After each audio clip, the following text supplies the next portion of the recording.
अपने आप को ऐसा महसूस करता हूँ कि मैं आपको ये कह दूंगी नहीं आप तो सब छोड़ दो और RAS की तैयारी करो।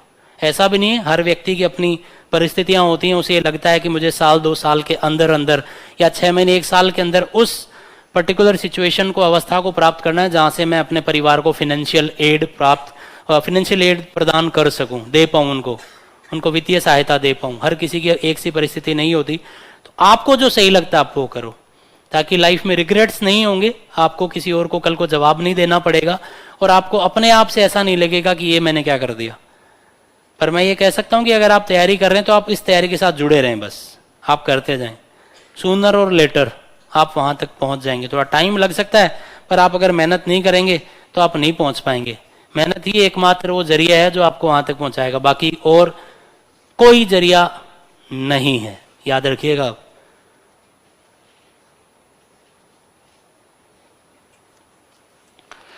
आप तो आज ऐसे लग रहा है कि आप मेरा इंटरव्यू ले रहे हो। आपने कैसे तैयारी करी, आपने वो अलग क्या करा, आपने वो कैसे मैनेज किया, भाई आपकी तैयारी अपनी है। मैंने अलग ये किया कि मैं शुरू के 6 महीने तक टीचर पढ़ाते थे। मुझे अभी भी याद है, मैंने अगस्त 2015 में जब ज्वाइन किया था, तब से लेकर जन फेब 2016 तक, अगस्त 2016 में प्रीलिम्स हुआ था, तो पहले 6 महीने मैंने कुछ नहीं सुना किसी का। टीचर ने पढ़ाया, अपना लिखा, क्लास छूट गई, लिखा, लिख लिया, निकल गया। मैं ये मानता हूँ कि बस मुझे अपने आप ये था कि अपने को इतना तो लिख लें, अपन इतना तो पढ़ लें, यही अपने लिए पर्याप्त है। जैसे टीचर आके जैसे ही पूछते हैं ना कई बार, कल जो पढ़ाया था बताओ, तो वो जो लोग बोलते थे मेरी क्लास में, थोड़े से उनसे घबराहट होती थी, इसको तो इतना याद, अपने को तो आता ही नहीं है, बड़ा मुश्किल हो जाता था। फिर पहले ये भी होता था क्योंकि बैच छोटे थे, तो क्लास में टीचर्स लास्ट के 15 मिनट या शुरू के 15 मिनट, आज जैसे कुछ आपको क्वेश्चन दे दिया कि आप इसका उत्तर लिख कर लाना, बच्चे शुरू में आते ही रजिस्टर सामने कर देते, लिख कर लाए। अपने तो सवाल ही समझ में नहीं आता था, लिखें क्या, उत्तर तो दूर, अभी तो सवाल को ही एक दिन में एनालिसिस नहीं कर पाते थे। तो शुरू के 6 महीने मैंने केवल पढ़ाई की है, जो पढ़ा दिया गया बस उसको पढ़ लिया, रिवाइज कर लिया, पढ़ लिया, जहां मौका मिला है। मैं ये मानता हूं, जैसे मेरे कुछ दोस्त जो तैयारी नहीं करते थे, पर उनको भी मैं इंडियन ज्योग्राफी, इंडियन पॉलिटी सुनाता था कि तुझे पता है आर्टिकल 32 के बारे में ये कहानी है, फंडामेंटल ड्यूटीज ये हैं, फंडामेंटल राइट्स ये हैं, DPSP ये है, राजस्थान का इतिहास ये है, इंडियन ज्योग्राफी में ये आजकल ये घटना नई चल रही है, ये हो रहा है। जो पढ़ा पूरा ज्ञान किसी, क्योंकि आप अगर किसी को एक बार समझा दोगे ना तो वो चीज़ आपको लंबे टाइम तक याद रहती है। आप कभी भी चेक कर लेना, आपने जो पढ़ा है और आपने बिना कॉपी रजिस्टर मोबाइल देखे हुए किसी को समझा दिया किसी चीज़ को, तो वो चीज़ लंबे टाइम तक आपके नर्व्स में रहती है। तो मैंने वो वाला एक तरीका अपनाया जो जनरली शायद कुछ लोग नहीं अपनाते हैं। दूसरा मैंने क्या किया कि मैंने जैसे एक बार में एक पूरा टॉपिक पढ़ लिया, पूरा टॉपिक पढ़ने के बाद रजिस्टर किया बंद, खाली पेज लिया और डॉक्टर्स की तरह, मतलब वो ना मेरे समझ में आएगा ना किसी और के समझ में आएगा, लेकिन मुझे मेरे माइंड में पता मैं क्या लिख रहा हूँ। कि मैंने पहला कि भाई ये बिंदु था, इसने ये 4 काम किए, राजा के काम याद होने चाहिए बस आपको, कि उसने क्या, उसकी सांस्कृतिक उपलब्धियां हैं, क्या उसने जो है उसकी राजनीतिक उपलब्धियां हैं, क्या उसने और काम किए हैं, साहित्य के बारे में जो लिखना, अगर बुक्स वगैरह के बारे में, या पॉलिटी में जो हम लिखते हैं तो हमें आर्टिकल शुरू में याद करने होते हैं।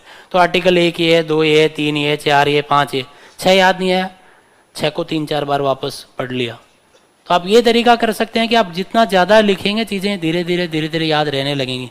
और लास्ट की बात जो बहुत रेयर स्टूडेंट्स अपनाते हैं और जो मैंने अपनाई है, वो आदत सही है या गलत, अगेन आप में से कुछ लोग दोनों पक्ष हैं उसके कि ये गलत आदत है और ये सही आदत है। गलत अगर आप एज ए मतलब शरीर की तरह बात करेंगे, अगर आप फिजिकल उसकी बात करेंगे तो बहुत गलत है। मैं ये मानता हूँ कि शाम को अपन बिस्तर में अब लेट गए, अब सोएंगे, फिर मैं याद करता था कि आज दिन में क्या पढ़ाई करी है। कॉपी किताबें हमेशा मेरे जो है सिराने के पास में रजिस्टरों का ऐसा रहता था एकदम। वो अगर आप दूसरे तरीके से देखोगे तो गलत भी है, आपको नींद नहीं आएगी ढंग से, और आपको कई बार नींदों में ही पूरा चीज़ें याद होंगी, घूमेंगी। ऐसा मेरे साथ तो कभी हुआ नहीं, पर लोग ऐसा मानते हैं। तो मैं सोते टाइम पूरा दिन का जो भी पढ़ा हुआ है उसको रिवाइज करने की कोशिश करता था। कई बार ऐसा हुआ कि कुछ चीज़ याद करते करते कहीं अटक गए, वापस उठे, अपना एक बार देख लिया, क्या फ़र्क पड़ेगा, 10:30 के 11 बजे सो जाएंगे, 11:30 सो जाएंगे। तो ये चीज़ें जो हैं वो आप थोड़ा फॉलो कर सकते हैं। बाकी तो सबका अपना अपना एक स्टाइल है पढ़ने का। ले जाऊंगा मैं, सारी पर्चियाँ फ्रेम करवा लूंगा मैं आपकी बार इनको। अब ये वाले सवाल जो आप पूछ रहे हो वो जितने भी motivational speakers, so called motivational speakers जिनको बुलाया जाएगा, मैं ऐसा कोई मोटिवेशनल स्पीकर हूँ, वो उनका जवाब और मेरा जवाब बिल्कुल अलग होगा। तो आप मेरे जवाब तक सीमित मत रहिएगा, आप एनालिसिस करिएगा और लास्ट में जो आपको सही लगे आप वो करिएगा। मैं बता देता हूँ।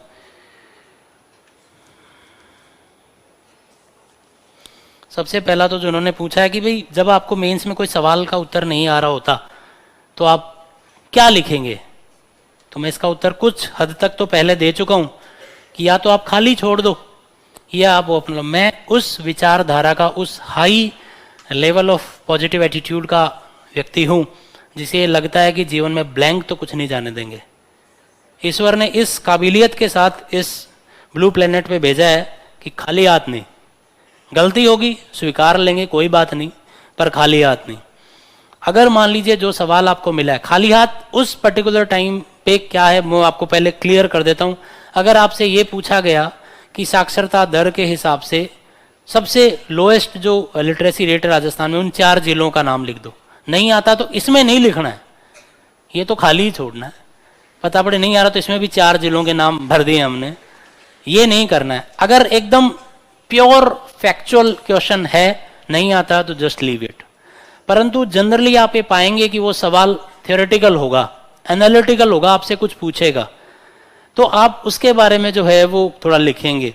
तो जैसे मैं आपको कहूं कि पेपर 3 का पहला 2016 मेंस पेपर 3 का देखेंगे तो फर्स्ट क्वेश्चन है याकिंतबर्ग समिट की प्रासंगिकता, शायद ऐसा कुछ पूछा है उसने।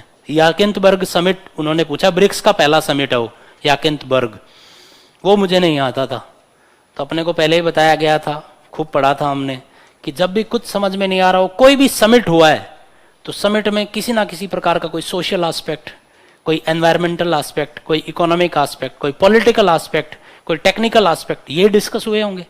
भाई कोई ना कोई टेक्नोलॉजी की बात हुई होगी, राजनीतिक प्लेटफॉर्म बना होगा, पर्यावरण की बात हुई होगी, जलवायु परिवर्तन पर चर्चा की गई होगी, आर्थिक मुद्दों पर चर्चा की गई होगी, लिख दिया आप लोगों ने। नंबर भले ही 0 मिला है पर मन को एटलीस्ट तसल्ली है कि खाली नहीं छोड़ के आए थे। परंतु मैं ये मानता हूं अगेन कि मैं अगर वहां उसको खाली छोड़ दूं, जो लॉजिक है मेरा वो ये है, एवं ही हवा में नहीं है, कि आप अगर आपके पास ऑन एन एवरेज एक पेपर में, पेपर 1, 2, 3 में मान लीजिए आपने एक पेपर में आपको 15 से 20 नंबर का नहीं आ रहा, आपने 20 नंबर का छोड़ दिया और आपने जो जिस क्वेश्चन को ब्लैंक छोड़ा है, अगर इन केस चेक करने वाले को ये लगता है कि वो क्वेश्चन तो बहुत इजी था, यार ये वाला क्वेश्चन नहीं आ रहा इसको, तो अगला उसका जस्ट अगला जो एक फ्रेम उसके माइंड में बन गया आपके लिए कि इसको तो यही नहीं आ रहा ना, आगे भी क्या ही लिखा होगा इसने। तो आप अपनी कॉपी में देखोगे कि कई बार ऐसा कुछ महसूस होता है कि इस क्वेश्चन के बाद अगर ये क्वेश्चन लिखा हुआ होता तो ये, और नहीं लिखा तो ये, आप ऐसा इवेल्युएट कर पाएंगे। आपने लिख दिया गलत हो गया तो टीचर ये, आप ये मत सोचो गलत लिख दिया तो भी वही फ्रेम बनेगा, ऐसा नहीं है। मैंने पहले ही कहा है, हमेशा टीचर ये मानता है कि आप एक विद्यार्थी हो, विद्यार्थी को सब कुछ नहीं आ सकता, नहीं आता, गलती हो सकती।